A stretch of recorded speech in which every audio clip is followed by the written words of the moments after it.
Hi movement athletes, welcome back to the gym. I'm Jesse Kitson-Abelson and today we'll be going over the standard overgrip pull-up. We'll be talking about the perfect technique to make sure that you can do it properly. We'll be going over 6 main areas: hand placement, the hang phase, shoulder movement, the arm pathway, the top portion of the pull-up, and the overall range of motion. So let's assess your pull-up.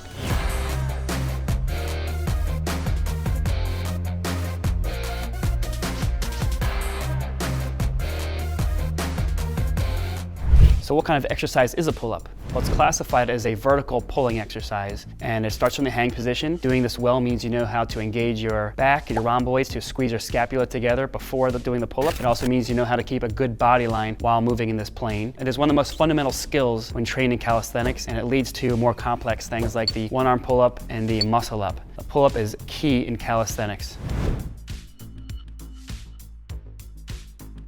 So how should you breathe when doing pull-ups? Well, typically we exhale through exertion. So on the ascending portion, the pulling phase, that's where you exhale, and then as you lower back down, you inhale. And you just keep this regular cycle. Exhale as you're pulling up, inhale on the way back down to prepare for the next pull-up.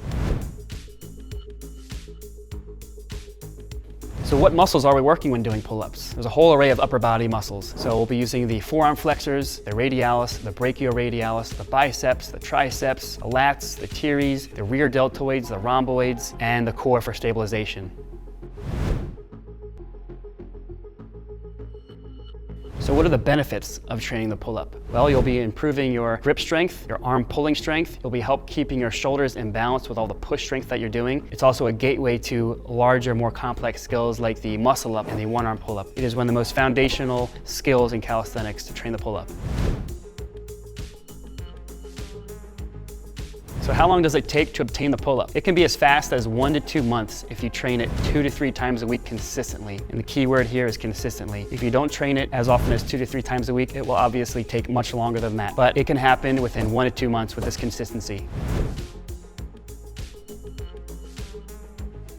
So some prerequisites to do the pull-up would be to be able to do various types of hanging on the bar, different grips, different widths, and you need to develop a certain level of grip strength before training the pull-up. And then really we have a whole array of great progressions for the pull-up in our app, so check those out. So now we'll look at the 6 main areas of the pull-up, and I'll talk about the subcomponents to those as well. So let's look at a normal rep first. And now let's break down each piece. So notice that the grip width is about shoulder width, slightly wider than.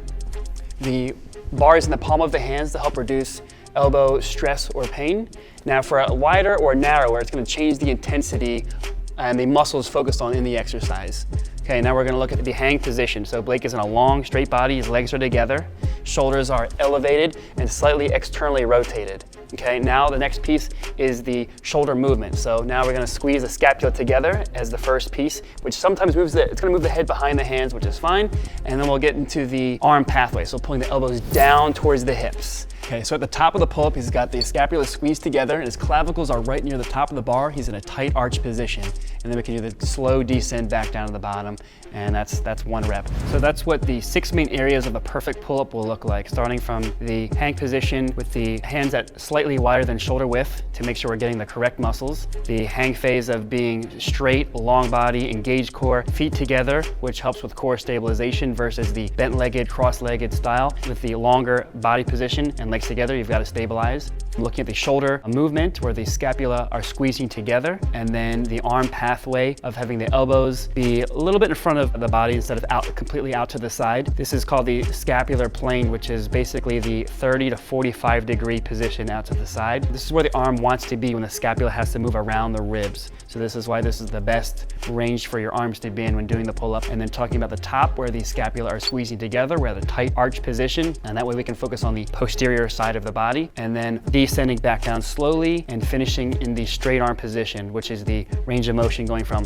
straight arm hang, bent arm position at the top, and then returning back down to the straight arm hang again. So those are the 6 main areas for what the perfect pull-up looks like. Thanks for tuning in to watch our video on the perfect pull-up. So as we go over the 6 main areas, consider this the perfect technique that we will be using when talking about our pull-up progressions. So make sure you check out our other videos coming up, because we'll have one on pull-up progressions and mistakes that you do not want to make. And if you haven't already done so, make sure that you subscribe to our YouTube channel, hit the bell for notifications, and make sure you head over to themovementathlete.com to take the free assessment, which will also get you on your way to 3 free personalized training workouts. So thanks again for checking our video. One thing that we've realized from training thousands of calisthenics athletes is that if your training is not personalized, it can hinder your progress, leave you injured, stuck, or plateaued. With the Movement Athlete, instead of having beginner, intermediate, and advanced exercises, we have exercises that'll be tailored specifically to you.